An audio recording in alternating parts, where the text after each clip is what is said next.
Guys, আজকে আমি আপনাদের যেই গল্পটা বলতে চলেছি এটা খুবই ইমোশনাল এবং আজকের গল্পটা শুনলে আপনার চোখ দিয়ে অবশ্যই 2 ফোঁটা হলেও পানি পড়বেই।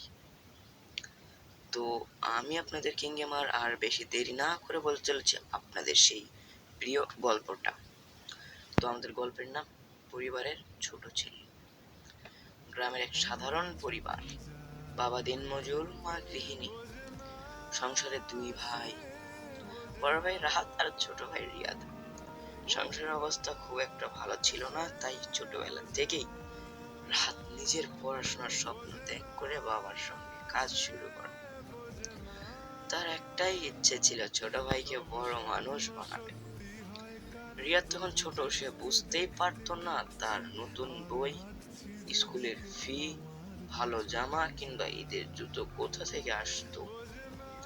সে শুধু দেখতো বড় ভাই প্রতিদিন ভোরে বেরিয়ে যায় আর রাতে ক্লান্ত শরীরে বাড়ি ফিরে আসে, তবুও মুখে সব সময় হাসি। বছরের পর বছর কেটে গেল। রাহাত নিজের সব ইচ্ছা বিসর্জন দিয়ে রিয়াদের পড়াশোনা চালিয়ে গেল। বন্ধুরা যখন ঘুরতে যেত, সে কাজ করত, নিজের জন্য নতুন কাপড় কিনত না, কিন্তু ছোট ভাইয়ের জন্য সব সময় সেরাটা কিনে আনতো। একদিন বাবা অসুস্থ হয়ে পড়লে সংসারের পুরো দায়িত্ব রাহাতের কাঁধে এসে পড়ল। তবুও সে কখনো রিয়াদকে পড়াশোনা ছাড়তে দেয়নি। সে বলতো, তুই শুধু পড়, একদিন তুই সফল হলেই আমার সব কষ্ট সার্থক হবে।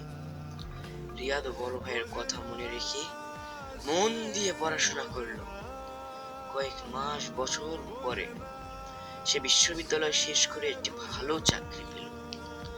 প্রথমের বেতন ছিল 1.5 লক্ষ টাকা। সে দৌড়ে বাড়ি এসে বড় ভাইয়ের হাতে টাকা দিয়ে বলল, ভাইয়া ভাইয়া আজ থেকে আর তুমি কষ্ট করবে না, এবার সব দায়িত্ব আমার। রাত শুধু মুচকি হেসে বলল, আজ আমার সবচেয়ে বড় স্বপ্ন পূরণ হয়েছে। এরপর কয়েক মাস কেটে গেল। রিয়াদ সংসারের সব খরচ চালাতে শুরু করল। বাবা মায়ের চিকিৎসা, বাজারের বিল, সবকিছু সে নিজেই দেখত। কিন্তু সে লক্ষ্য করলো বড় ভাই আগের মতো আর কোনো সিদ্ধান্ত নেয় না, সব সময় চুপচাপ করে থাকে। এক ভোরে রিয়াদ ঘুম থেকে উঠে দেখে বড় ভাই বাড়িতে নেই। টেবিলের উপর একটা চিঠি রাখা, চিঠিতে লেখা, প্রিয় রিয়াদ, আজ আমি চলে যাচ্ছি অভিমান করে নয়, রাগ করে নয়। আমি চাই তুই নিজের মতো করে সংসারটা সামলাতে শিখিস।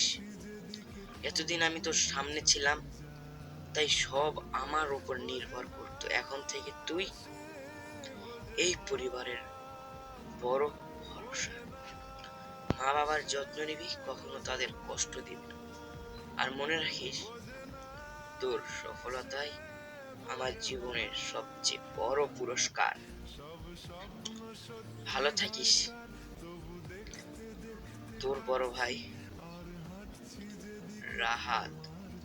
চিঠি পড়ে রিহাদের চোখে পানি চলে এলো।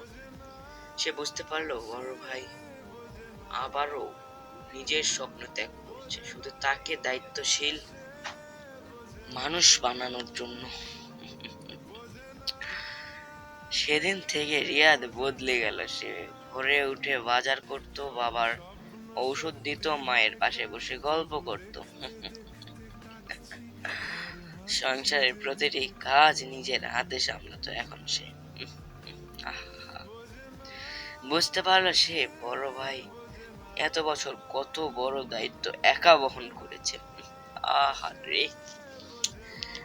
একদিন কয়েক মাস পরে রিয়াদ বড় ভাইকে খুঁজে বের করলো একটি ছোট্ট শহরে।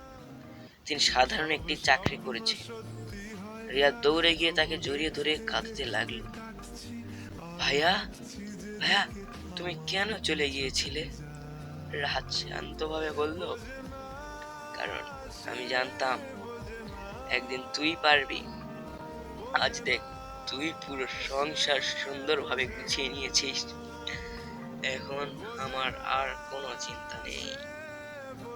রিয়াদ কাঁদতে কাঁদতে বলল, ভাইয়া, ভাইয়া তুমি শুধু আমার বড় ভাইয়া নও, তুমি আমার বাবার মতো। তোমার ত্যাগ আমি কোনোদিন শোধ করতে পারবো না। সো গাইস, আজকে আমি আপনাদের আরো কিছু কথা বলে নিই গল্পটা। রাত ছোট ভাইয়ের মাথায় হাত রেখে বলল,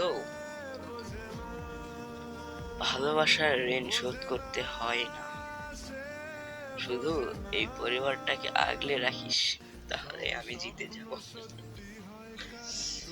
সেদিন দুই ভাই একে অপরকে জড়িয়ে ধরে কাঁদছিল। তাদের চোখের জল মনে ছিল পৃথিবীর সবচেয়ে বড় সম্পদ ও টাকা।